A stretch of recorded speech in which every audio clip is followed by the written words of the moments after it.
Hi, my name is Laszlo Buring. That's the first question out of the way. And I figured I'd do something of a Q&A since there were a couple of questions on my last few videos. Questions about Dire Straits, guitars, combining songs, shirts. And I figured I'd get to all of them in one video instead of answering them all throughout comment sections on different videos.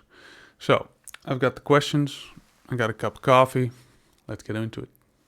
So one of the first questions I got was to tell a little bit about myself. Since I don't talk in most of my videos, you're not getting a lot of information there. So let me tell you a little bit about how I started out, my influences, stuff like that.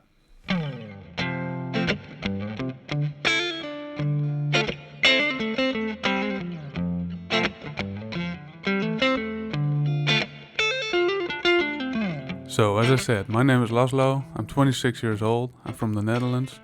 I've been playing guitar since I was 15. I started out on a cheap acoustic, then switched to electric quite fast, because I was really into Red Hot Chili Peppers and John Frusciante, like obsessed with it. I learned all the songs from Californication, By the Way, and Stadium Arcadium, and after that pretty much tried to learn any live versions of the solos from the songs I could find on YouTube. I also learned a lot of beginner guitar songs from various classic rock bands in that time. And after a while I started digging into John Frusciante's influences, and after discovering Jimi Hendrix I found out about Stevie Ray Vaughan, and that opened me up to a whole different world. I got heavy into electric blues guitar. Starting with Stevie, I found myself going back in time, listening to the Three Kings, B.B. King, Albert King and Freddie King, and then even further to T-Bone Walker, Muddy Waters and Howlin' Wolf.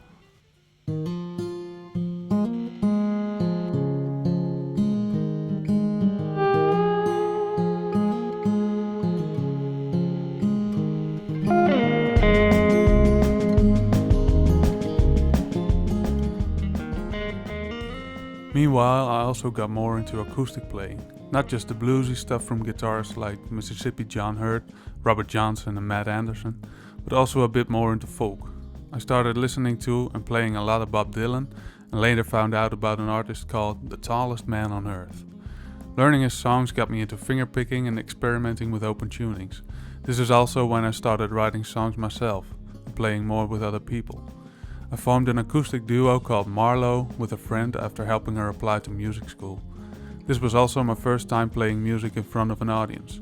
I remember our first gig at a furniture store. I was so nervous, I was feeling nauseous and stressed from a day before we had to play, up until the point when we started playing. Then the stress just rolled off of me. After doing more gigs, the nausea went away. There's still a healthy bit of stress that helps keep me on my toes, but it's mostly excitement nowadays when I get to play in front of people.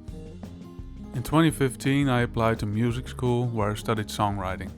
Other than learning about song structures, music theory and in general how to write better songs, I also kept focusing a lot on my guitar playing. We had a lot of workshops and classes about different music styles and it really helped expand my musical vocabulary. I was part of a few bands or groups that formed during this 3-year study, one of them being Last Man Standing, with which we recorded one demo called Inner Demons before breaking up due to creative differences. After getting a bit more into country thanks to this dude, and doing a load of acoustic cover gigs playing stuff like Johnny Cash, Willie Nelson and Waylon Jennings, we started writing our own music, and after a while decided that our music could use a full band.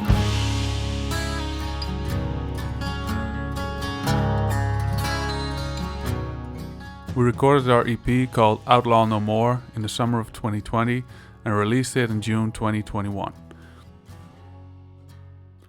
All this time I was still exploring other styles on my own as well. I dived deep into John Mayer's guitar playing, both the electric stuff and the acoustic, and then a little later I rediscovered Dire Straits. I say rediscovered because I learned like Sultans of Swing and a few licks from Lady Rider and Calling Elvis, but I started listening to more of it in the car with my father. I found that I really liked the other songs as well, and the typical sound of Mark Knopflers' playing style really spoke to me. So that is in a nutshell where I come from in terms of guitar playing. I started making videos of covers pretty much as soon as I could play something, sharing most of it on social media. Just before the COVID-19 pandemic started, I got more into producing and got myself some better recording gear. And during the pandemic I started getting more serious with making videos. Mostly covers, some original acoustic stuff and fingerstyle arrangements from popular songs. Then I did a video I thought was funny playing other songs in the style of Mark Knopfler, which kind of exploded. And now we're here.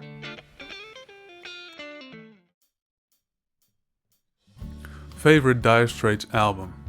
Well, I'd have to go with the first one, Dire Straits, with Communique being a close second.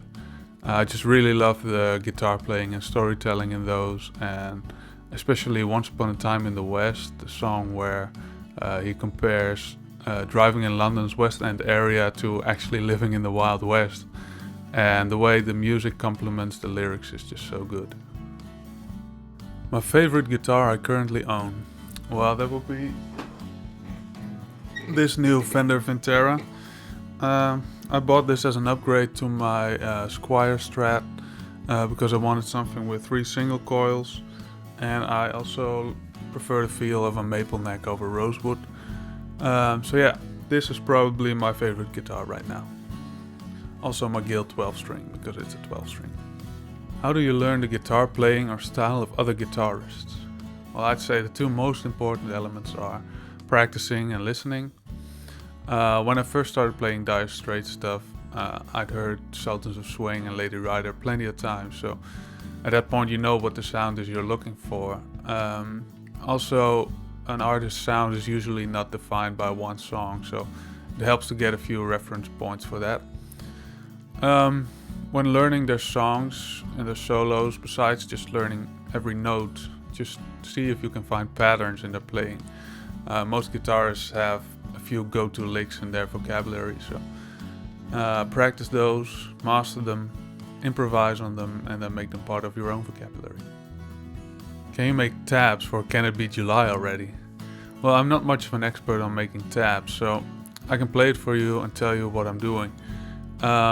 It's a pretty simple progression. It's G minor 7 F C, but the rhythm is the tricky part, so I'll just play it a few times.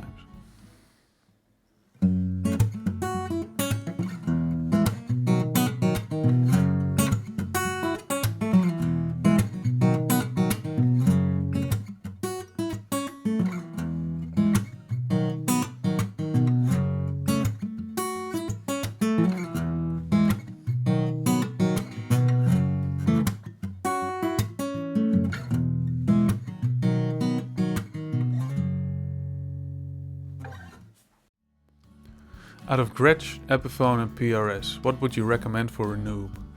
Well, I own 2 Epiphones, a Les Paul model and an ES model. I love playing both of them. They're great guitars considering their price range.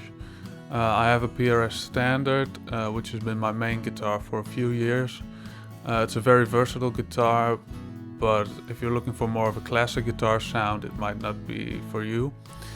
And that's what ultimately led me back to my Stratocaster. They're also a little more expensive than Epiphones, so if that's something to consider. I have no experience with Gretsch guitars. They look great, but I have never tried one, so I wouldn't be able to tell you much about them.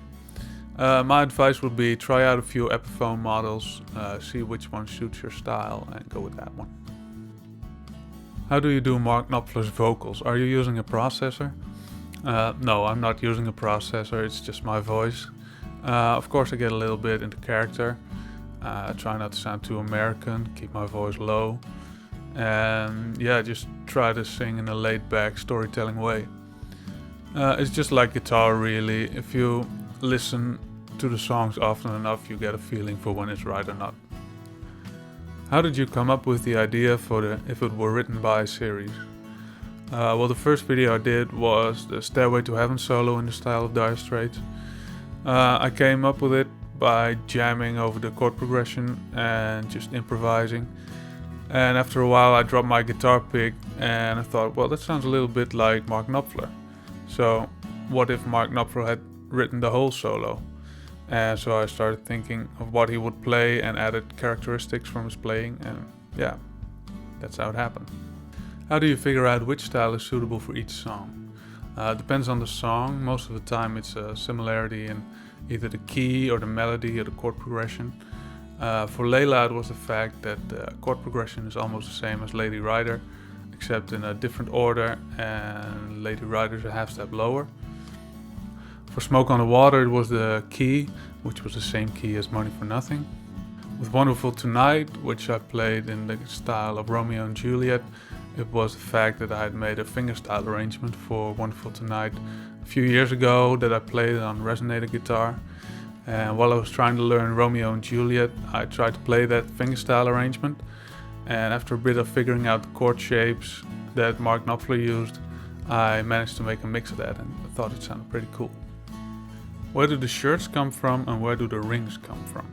I saw this question a lot on my Layla video in the comment section, so let me tell you. This one's from a store called CNA from the brand Angelo Litrico. This one's from a vintage store, it has no brand on it. This one's from a store called Flabbergasted in the Netherlands. And this one I'm wearing is also an Angelo Litrico. The rings are from a brand called Gothic. They actually reached out to me after seeing me wear some of their rings in one of my videos, and they were kind enough to provide me with a discount code for everyone to use. So if you're in need of any new rings, check the description. Yeah, that about wraps it up for the first Q&A. I got a few questions about my studio and my recording gear. I'll get into that a little later in a different video, a little more in depth. There were also a few questions about lessons, specifically on Mark Knopflers' playing style. I don't really plan on making those, there's already a lot of them around. And if you really want to get into that, I suggest you look up Pavel Fomenkov. He actually wrote Mark Knopflers' songbook, so that'd be a great place to start. So yeah, that about wraps it up. I got a lot of more songs for the If It Were Written By series planned, so I hope to catch you there. Bye.